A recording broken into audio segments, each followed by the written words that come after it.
ہمارے کچھ والدین اپنے بچوں کے لیے زندگی مشکل کر کے دنیا سے جاتے ہیں. وہ کیا غلطی کرتے ہیں؟ کلیئر نہیں کرتے کہ کس بچے کا کیا ہے. ہوتا کیا ہے، ماں کسی بچی کے گھر گئی، بیٹا میرے مرنے کے بعد سونا تو نے لے لینا ہے. باپ نے کسی بچے کو اکیلے میں کہہ دیا، بیٹا یہ میرا انتقال ہو نا یہ پلاٹ تیرا ہے. ماں نے کسی دوسری بچی کو کہہ دیا، مر جاؤں تو یہ گھر تیرا ہے. اچھا سب کو کہہ دیا، آپس میں بٹھا کے کسی کو نہیں کہا.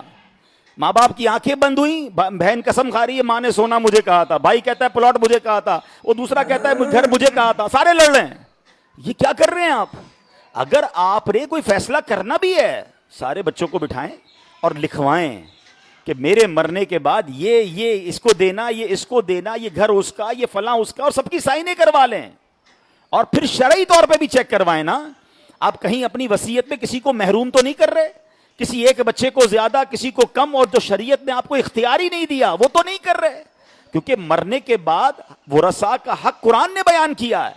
آپ ایک حد تک وصیت کر سکتے ہیں، سارے مال کسی کو نہیں دے سکتے. میں ایک اشارہ دے رہا ہوں ان تمام ماں باپ کو کہ جو اپنے بچوں کے معاملات، اور خاص طور پہ جو مالدار فیملیز ہوتی ہیں، ہم نے بڑے بڑے اربوں پتی کروڑ پتی ماں باپ کی دنیا سے جانے کے بعد ان کے بچوں کو لڑتے ہوئے دیکھا، ایک دوسرے کے خون کے پیاسے ہو گئے، آنا جانا ختم ہو گیا. یہ کیا کیا آپ نے؟ یہ کیسا فیملی سٹرکچر بنایا؟ آپ نے نہیں لکھا، آپ نے واضح نہیں کیا، اور بعد میں اپنے بچوں کو لڑنے کے لیے چھوڑ دیا.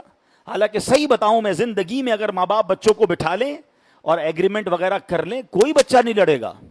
سب خوشی خوشی بات کر لیں گے نا، آپ سے بات ہو جائے گی، پلس مائنس جو بھی ہے ڈسکس ہو کر سائنیں ہو جائیں گی.